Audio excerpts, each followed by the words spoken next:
बिना अंघोळीच्या मगतपासून 4 वेळा टोमणे मारले पण अंघोळ करायला नाही.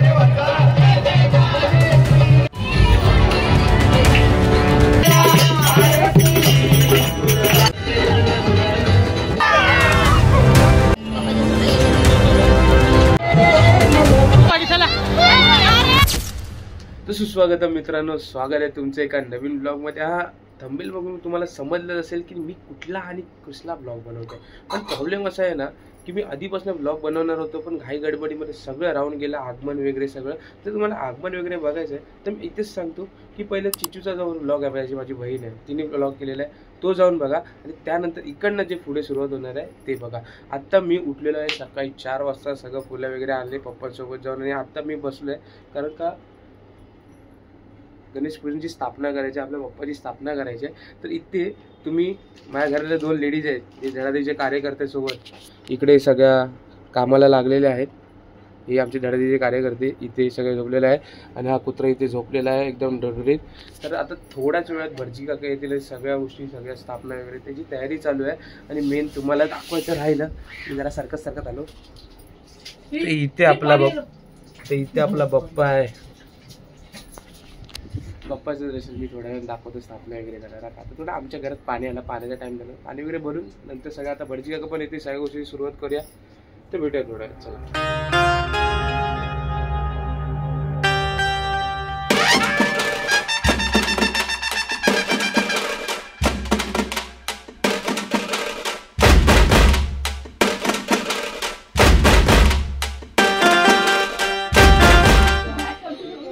तर आता आपली पायावरती हळद कुंकू आणि तांदूळ घालायचे. तर आपली बाप्पाची स्थापना झालेली आहे आणि अनिता मोरे इथे पाया पडताना फुल स्ट्रगल वाल्या लाईफ मध्ये. हा बघा, हा मोदक चोर, चल पाठी. इथे धडीचे कार्यकर्ते सुद्धा रेडी. आणि ही बघा बिनंगोळीची नुसती मॅक्सी अंगावर घेऊन चाललेली, मुलाची चड्डी अंगावर कशी गपबीप नाही, सगळं दाखवणार बाई. फायनली आपला बाप्पा विराजमान. आता ह्याच्यानंतर आमची वेगळी गडबड आहे ती म्हणजे सत्यनारायण पूजेची. आणि पूजेचे मानकरी हे बघा भाई, फुल एकदम चाय वगैरे सकाळचा तंबाखू खाऊन रेडी. त्यानंतर आता पुढच्या गोष्टी दाखवतो कारण का भटजी आता जस्ट आता गेले, सगळं शूट करता नाही कारण का सगळे झोपलेले आणि मी जागा होतो. त्यामुळे आता पुढची गोष्ट जी आहे पूजेची वगैरे ती मी प्रॉपर शूट करेल कारण का बसणार आहेत मम्मी पप्पा आणि मी काहीतरी फालतूचे कामं वगैरे. आणि आता तुमच्या पाठी पण दर्शनाला लोक उभेच उतरा घालतील. तर आपली गणपतीची स्थापना वगैरे झाल्यावर इथे बघू शकतात की जे सगळे आहेत ते सदरा घालून रेडी आहेत. माझ्या दोन्ही बहिणी माफ करा मॅक्सी घालून रेडी आहेत. बिना अंघोळीच्या मगतपासून 4 वेळा टोमणे मारले पण अंघोळ करायला नाही मागत आहे, नाही मॅक्सी चेंज करत आहे. ही पण आणि ती पण बघते बघ कशी 10 किलो कमी होणार आहेत नाचून नाचून. हिला घ्यायचं खास काय कारण नाही, फक्त ही बोलते की मला मॅक्सीवर घेऊ नको, एवढंच कारण आहे, बाकी काही नाही. गणपतींच्यावरती सुपारी, तांदळावर सुपारी ठेवली बघा. आता तुम्ही हात लावायचे ना, फक्त हात लावायचे. हा तांदूळ तिथे नव्हे, सुपारी ठेवली फुलकोबऱ्याच्या वाटीच्या बाजूला, बरोबर. हा एक वेळेला पडीने पाणी घालायचं, बाकी दिवी नाही करायचं.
सुंदर गळा वैजयंती माळा श्याम सुंदर गळा वैजयंती माळा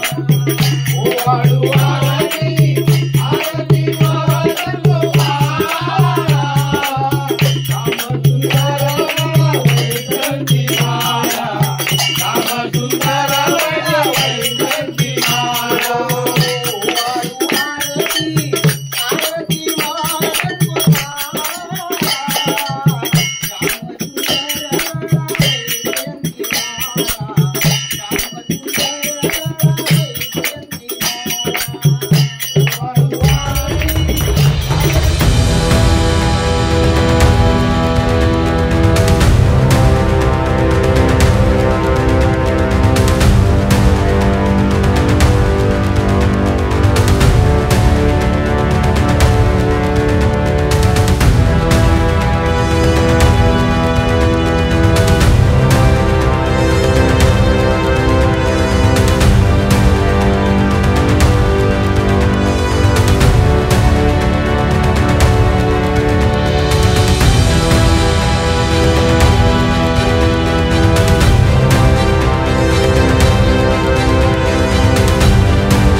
जाऊ दे आता काय.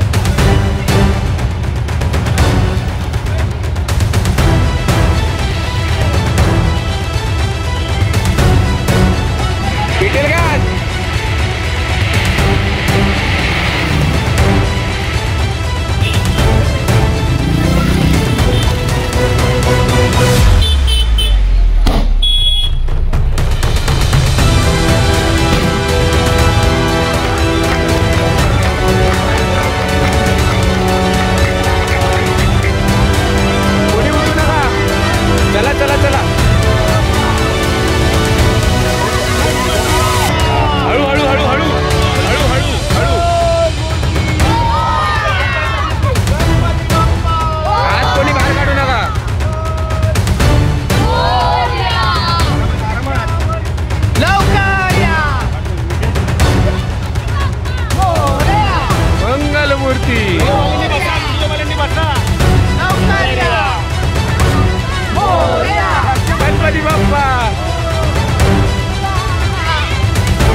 बाप्पाचं विसर्जन पूर्णपणे झालेलं आहे, सगळ्या गोष्टी संपलेल्या आहेत आणि आपला बाप्पा सुद्धा आपल्या घरातून गेलेला आहे.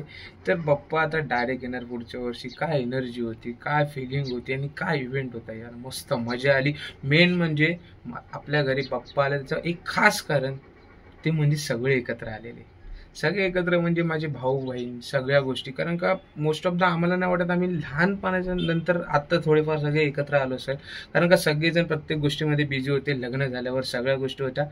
हा एक असा बाप्पाचा एक इव्हेंट होता जो आपला बाप्पा घरी आला, सगळे भाऊ बहीण एकत्र आले. एक जण घ्यायचं राहिला पण त्याचं जाऊ दे, तर पुढच्या वर्षी तो सुद्धा नक्की येणार. बट काय एनर्जी होती, काय म्हणजे ना सांगू नाही शकत, अशा सगळ्या गोष्टी होत्या. आणि हां, विघ्नहर्ता होता. एक प्रॉब्लेम सुद्धा आलेला, पण आपल्यासोबत विघ्नहर्ता आहे तर ते शेवटी विघ्न ते टळूनच गेलं. सगळं काही सॉर्ट झालं आणि फायनली बाप्पांचं विसर्जन झालं. तर मला काय बोलता येणार नाही, कारण का जे काय ते फिलिंग्स होते आणि सगळ्या गोष्टी होत्या. बट पुढच्या वर्षी अजून वाजत गाजत बाप्पाला परत आणायचं आहे. आता मन असं झालं की कधी पुढचं वर्ष येतं असं झालंय. तर आता भाद्रपदमध्ये गणपती येतील, त्या सगळ्या गोष्टी होणार. पण आता उत्सुकता राहणार तर फक्त मागे गणपतीची, की पुढच्या वर्षी असा गणपती उत्सव साजरा करायचा ना की विचारू नका. तर एवढंच बोलून मी ब्लॉग एंड करतो, कारण का जास्त लांबवायचं नाही, फुकट खाली मग तुमचा टाइमपास होणार, तुम्ही निघून जाणार, सगळ्या गोष्टी जास्त मला लांबवायचं नाही. एवढंच बोलून मी ब्लॉग इथेच एंड करतो. जर ब्लॉग आवडला असेल तर लाईक करा, शेअर करा आणि हां, कंटेंट आवडला असेल तर सबस्क्राईब करायला विसरू नका. भेटूया पुढच्या ब्लॉगमध्ये.